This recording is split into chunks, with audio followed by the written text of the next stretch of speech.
Imagínate un arma biológica con el poder de borrar el 99% de la vida primitiva hace unos cuantos millones de años.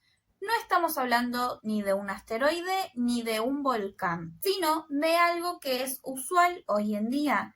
Se trata de un gas tóxico, corrosivo y reactivo que en aquel momento destruyó el clima global y congeló la Tierra hasta convertirla en una bola de nieve y desencadenó la primera gran extinción masiva de la historia. Estoy hablando del oxígeno. ¿Cómo es posible que un gas que necesitamos nosotros para poder vivir hoy haya provocado semejante desastre hace unos millones de años atrás? Si viajamos unos 2.700 millones de años atrás, la Tierra tenía unas condiciones totalmente diferentes. La atmósfera no tenía oxígeno libre, era menos del 0,01%. En su lugar estaba saturada de metano, dióxido de carbono y nitrógeno, y el cielo estaba en un tono entre naranja y violeta. Los océanos no eran azules, estaban cargados de hierro ferroso disuelto, lo que les daba un color verdoso. Y lo más importante, toda la vida del planeta consistía en bacterias y arqueas anaeróbicas estrictas, o sea que el oxígeno no solamente que no era necesario, sino que era un veneno mortal para ellas. Estas formas de vida respiran usando hierro, azufre o nitrógeno y vivían tranquilas en su sopa primordial sin oxígeno. Pero en las capas superficiales del océano primitivo, la evolución estaba a punto de romper las reglas del juego. Surgió lo que es la fotosíntesis, eso que conocemos popularmente por las plantas, solo que ellas no fueron las originarias de este proceso, sino que fueron las bacterias. Y unas de ellas utilizaban como fuente el sol y también lo que es el ácido sulfídrico o el hierro, solo que estas dos materias primas tampoco eran abundantes y entonces no era muy eficiente. Entonces un grupo de bacterias dijo, ¿por qué no usamos mejor el elemento más abundante del océano, el agua? Y así nació la fotosíntesis oxigénica. La cianobacteria usa la energía de la luz para romper la molécula del agua, lo cual es fotólisis, y se queda con los protones y los electrones para fabricar glucosa y desecha lo que no le sirve, que en este caso es el oxígeno. Al principio nada cambió afuera, porque el planeta tenía una esponja gigante. Las burbujas del oxígeno salen de las cianobacterias y chocan contra los iones de hierro disueltos.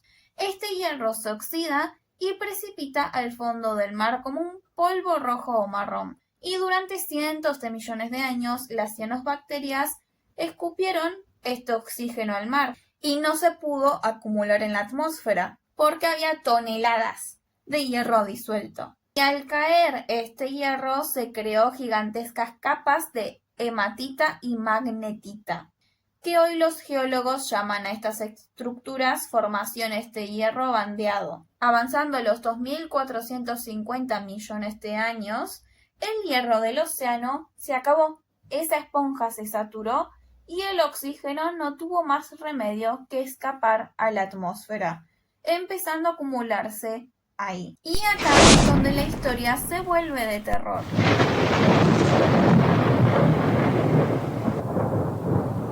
La acumulación de oxígeno en la atmósfera desató una catástrofe doble. Primero, el holocausto de los anaerobios. Para los organismos primitivos que no tenían enzimas fotosintéticas protectoras, el oxígeno era muy destructivo. Oxidaba sus proteínas, destruía las membranas y fragmentaba el ADN. Se estima que entre el 80 y el 90% de las especies de la época se extinguieron.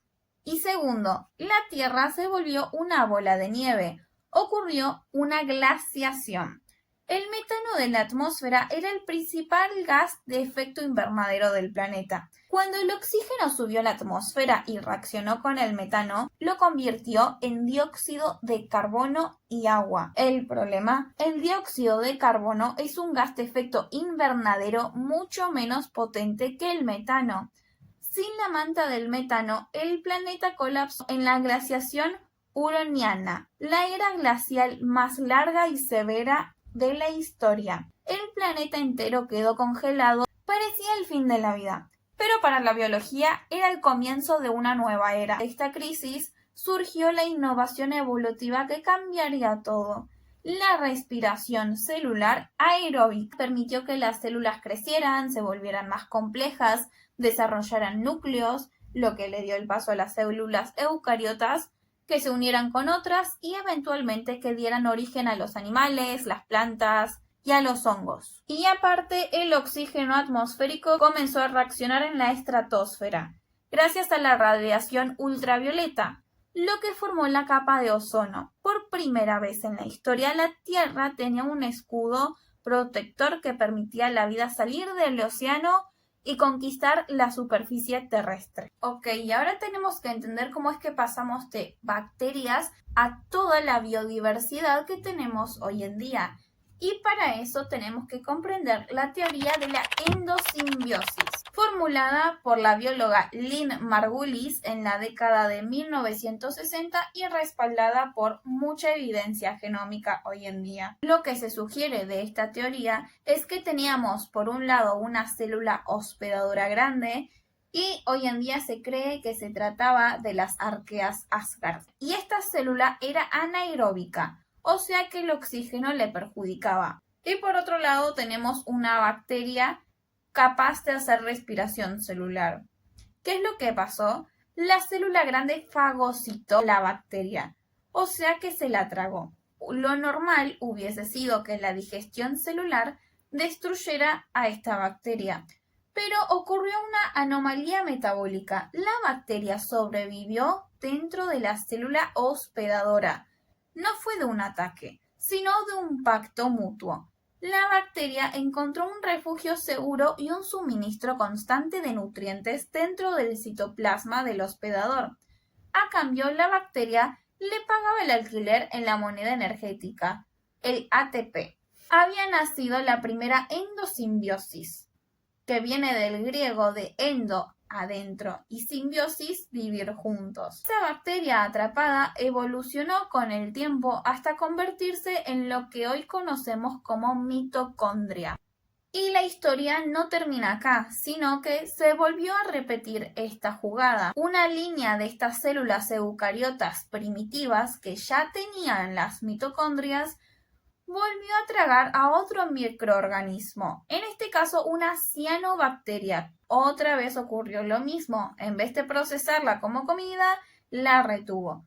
Y este segundo evento dio el origen a los plastidios, y concretamente al cloroplasto. Y este fue el nacimiento directo del linaje de las algas y eventualmente de todas las plantas terrestres. ¿Y cómo es que estamos seguros de que estas dos teorías son correctas? Porque dejaron rastros evolutivos. Y si te gustó este video y te pareció interesante, suscríbete y nos vemos en la próxima.